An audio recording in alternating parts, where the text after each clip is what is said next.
Welcome back, everybody. Today we're going deep on something I think is pretty cool. Oh, yeah. Marketing campaigns that actually made a connection with people you know. Like, not just trying to sell them something. Okay, I like where this is going. Right.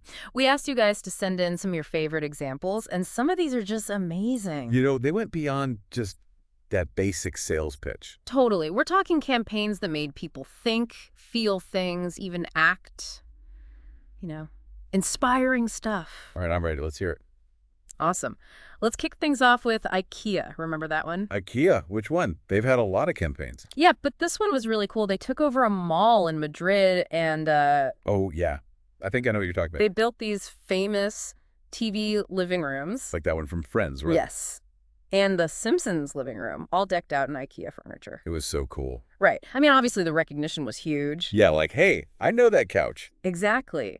But I'm wondering, like, beyond that initial, hey, I know that, what really made it work so well? What do you think? Well, think about how you felt when you saw it. Familiar, right? Yeah, totally. Comfortable, even. Probably brings back good memories of watching those shows. Yeah, maybe even with people you love, family, friends. Exactly. Marketers call that nostalgia, and it is insanely powerful. Makes sense. Like when a brand taps into that feeling, you kind of bypass all the usual skepticism, You just feel good. Right. It's like they're saying, hey, we're a part of your happy memories. Makes you feel connected to them. It's subtle, but super effective. And it totally worked. IKEA saw a 50% jump in store visits after that. Oh. People were straight up drawn in by those good vibes. I mean, I've definitely bought things just because they reminded me of, like, my childhood or something. Me too. Okay, let's switch it up a bit. A campaign that went for something completely different. Okay, I'm intrigued. This one made people feel the message, literally. What do you mean? Okay, so picture this. You're walking through Mumbai, Okay, I'm picturing it.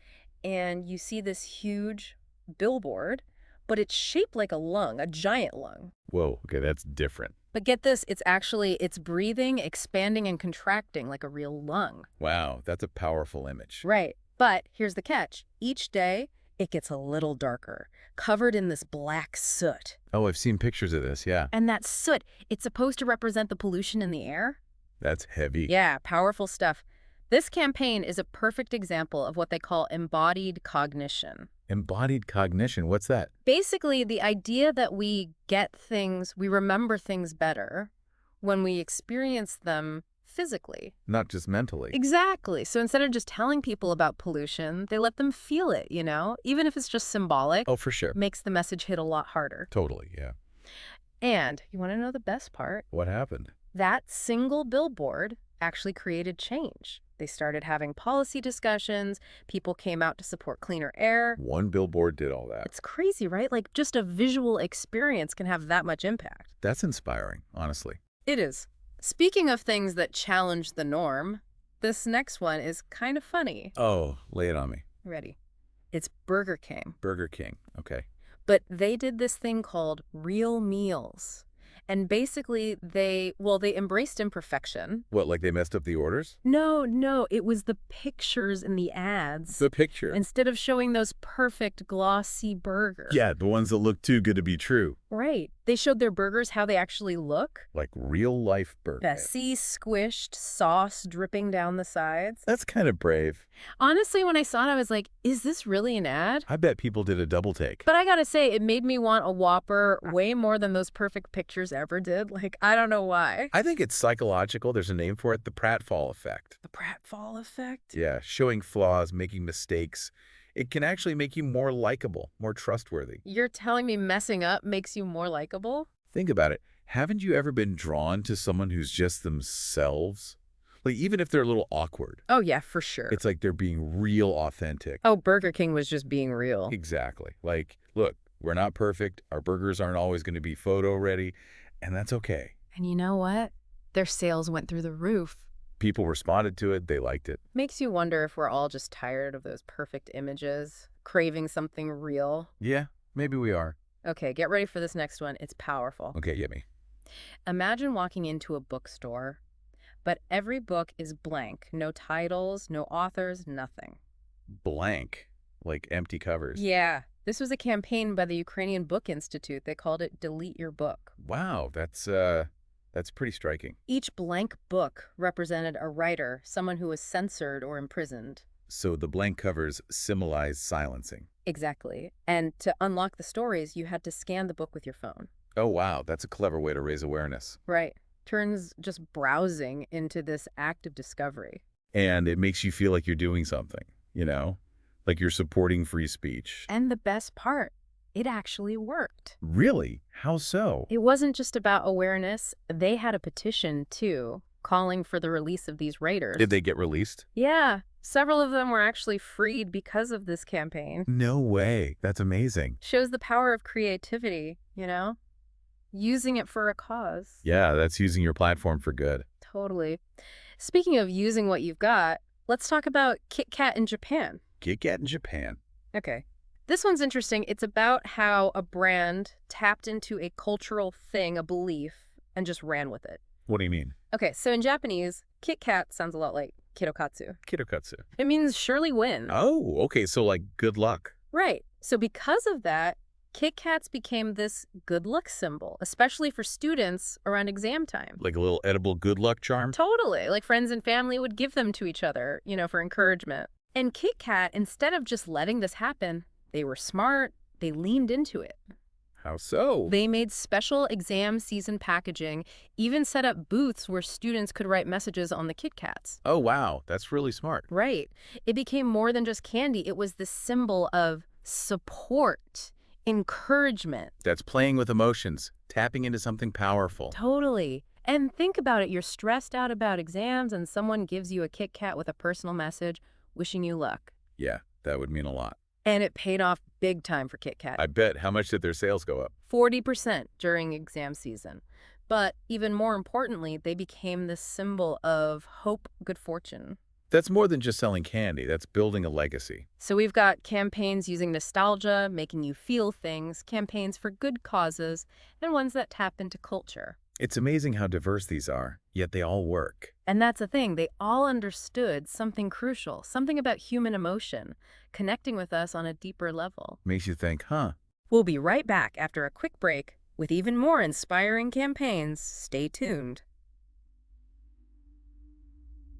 Welcome back to our deep dive. I don't know about you, but man, some of these campaigns are just so clever. Yeah, it's really inspiring to see brands thinking outside the box. Totally. You know that Burger King campaign we were just talking about? Yeah, the real meals. It made me think of another one that kind of played with that whole perfection thing.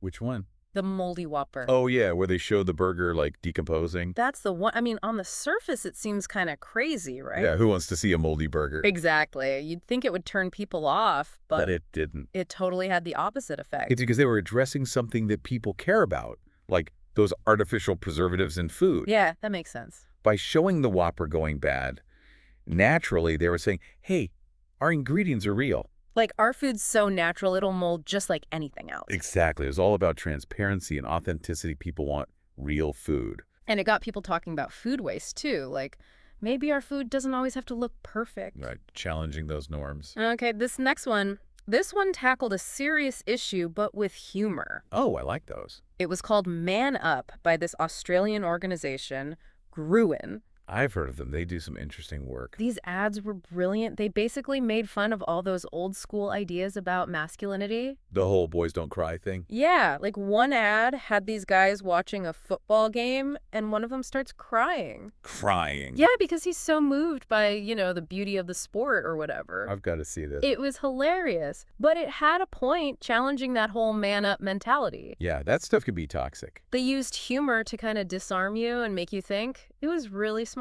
Humor can be a powerful tool, especially for tough topics. For sure. Okay, ready for a tearjerker. Get me. This one's called Long Live the Prince by Ogilvy UK. Okay, what'd they do? They created a statue of Princess Diana. Wow, that's pretty bold. They placed it in the sunken garden at Kensington Palace on what would have been her 60th birthday. That's where she used to spend time, right? Yeah, the place she loved. So it was about honoring her memory. More than that, it was about continuing her work, her philanthropy, her compassion. Makes sense. They highlighted the Diana Award. It's a charity for young people making a difference. Oh, that's a perfect way to connect her legacy with a new generation. Right. Shows that even though she's gone, her impact is still felt. Really powerful stuff. Okay, ready for something completely out there? Always. The weirder, the better. All right.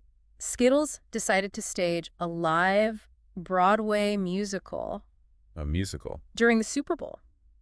What? I know, right? And the plot, it's about a guy suing Skittles because he's traumatized by the rainbow colors. You're kidding, right? Nope. And the crazy thing is, only a small audience in New York actually saw it live. So how did people see it? They released clips and behind-the-scenes stuff online. Oh, so it was super exclusive. It's created a ton of buzz. People were definitely talking about it. That's marketing gold. Okay, last one for this round. Fearless Girl. Oh, yeah, the statue on Wall Street. That little bronze girl standing in front of the charging ball. Powerful image. It was all about gender, diversity, and leadership. A symbol of courage, resilience. I remember it sparked a lot of conversation. Totally. It made people think about women in positions of power. And companies had to take a look at their own practices. The power of art, right. It can really make a statement. So we've seen campaigns that challenge ideas, use humor, tell touching stories, even push creative boundaries. What's the common thread?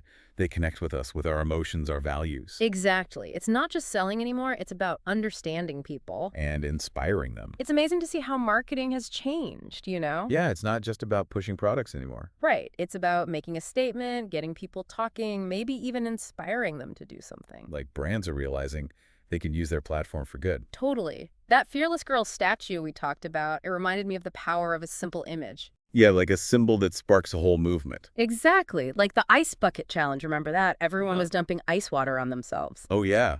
Back in the day, it was all over social media. But there was a real reason behind it. ALS awareness. Exactly. And it worked. It went viral, raised tons of money for research. It got people talking about a disease a lot of us didn't even know about. It was so simple, easy to do, easy to share. People were nominating their friends. It just spread like wildfire. Turned social media into a fundraising machine. All started with something kind of uncomfortable, right? Pouring ice water on your head? Yeah, not exactly pleasant. But that discomfort, it kind of created this feeling of solidarity with people who have ALS. The disease that affects your ability to move. Yeah, it was a way to connect people emotionally to the cause. Speaking of connection, there was this campaign that used influencers in a really cool way. Oh, yeah. Which one? It was Airbnb, the White Walls campaign. Wait, is that the one with all the street art? That's the one. They had these amazing murals painted on blank walls in cities around the world. I've seen pictures. They're really cool. They documented the whole process, then invited influencers to stay at Airbnbs near the murals. So they were like walking advertisements. In a way, yeah. But by giving them these unique experiences, they got them to share their adventures on social media. Smart. Their followers see the murals, the Airbnbs. It's all connected. Exactly. It was a win-win for everyone involved. Okay, last one. This one's a real creative mind bender. I'm ready. Hit me. It's Jay-Z's Decoded campaign. Easy. What did he do? They took his autobiography and turned it into a real-life scavenger hunt. A scavenger hunt. Yeah, all over New York City.